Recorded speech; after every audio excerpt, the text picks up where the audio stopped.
My name is David Shelnut, and I am in your ELA 10204, and my research paper is over the invasion of Russia.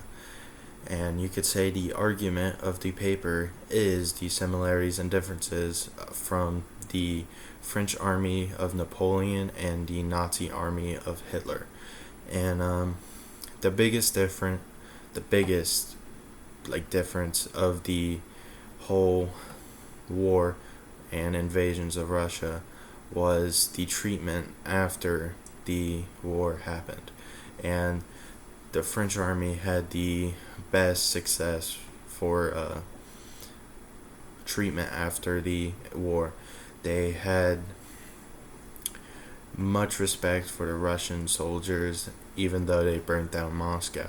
But they had a banquet with their soldiers and officers after battle, and the Nazis of the Hitler army were told to take off their uniforms and walk back to Germany.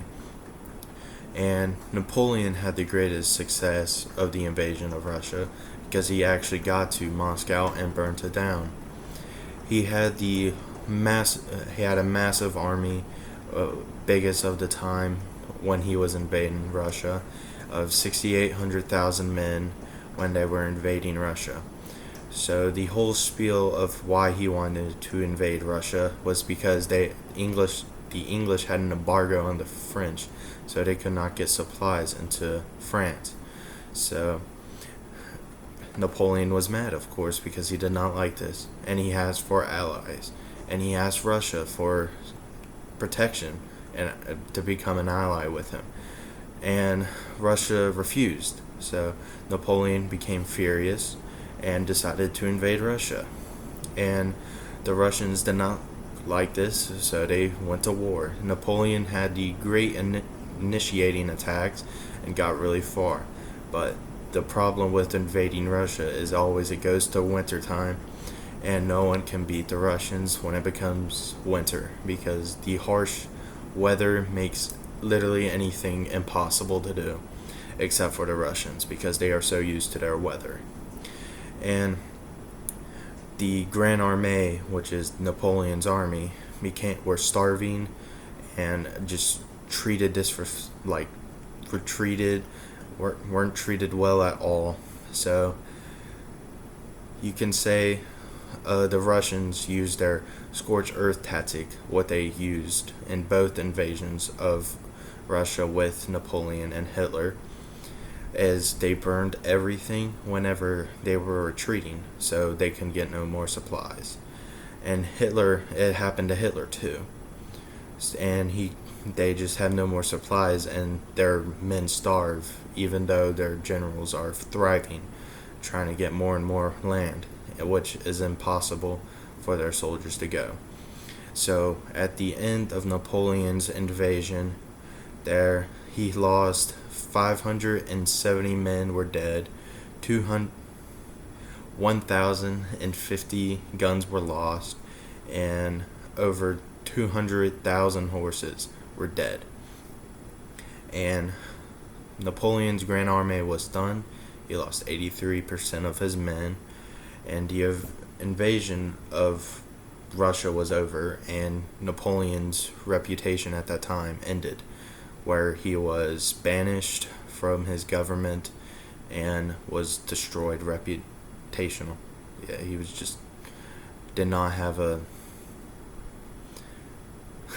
functioning time in his government. So Hitler also had a massive army when he was invading Russia. He also had a pact with Russia, which he broke when he invaded Poland. Russia was supposed to help him. They did, but Hitler got greedy and wanted more, so he invaded Russia. Whenever the operation name for invading Russia was Operation Barbarossa, and Hitler had 3 armies which invaded from the north, the south, and the middle. The north and the south had the greatest success, of course. Then they tried to shut off all supplies going into Russia. But of course, this did not work for Russia. They already had supplies. I'm pretty sure they had this whole thing recognized when they made a pact with Russia, with Nazis.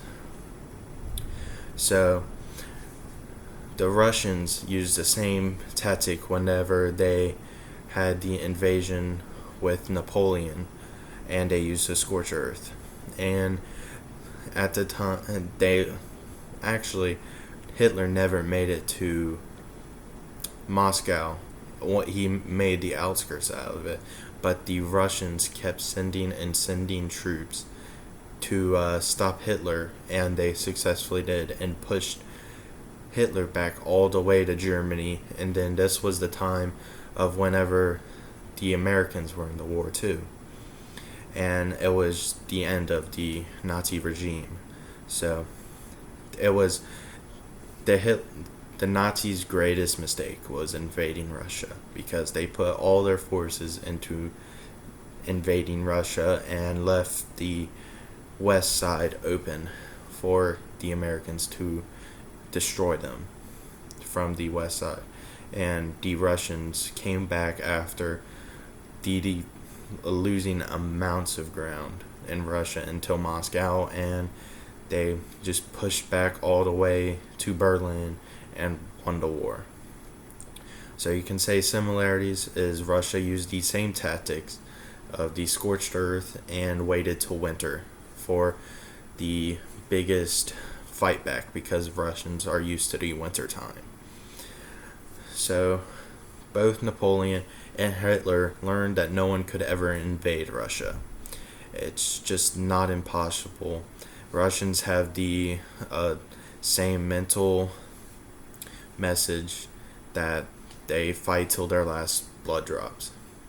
And both Hitler and Napoleon had that same tactics, but the Russians had a lot more men, but they did not have the amount of guns they did. So Russian soldiers just kept going and going and going at the Nazi soldiers and Napoleon's army.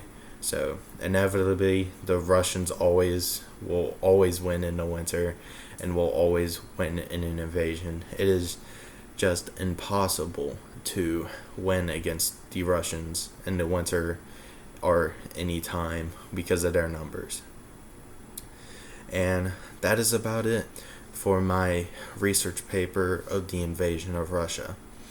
Just say one of my biggest sources for this research paper was a book of the two invasions by Eugene Tarlet. And Eugene said that invading Russia, you need good planning, good timing, and have stronger technology than the Russians. The Russians have weather on their side. Winter has helped the Russians throughout the two invasions. It stopped many attacks and helped the Russian counterattacks.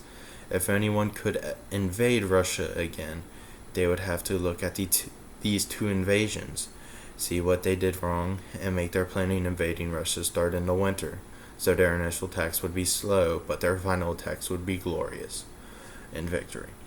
So if someone ever invaded Russia again, they would have to look at what Hitler and Napoleon did wrong and use that to their side. And that is it. And thank you for listening to my research paper.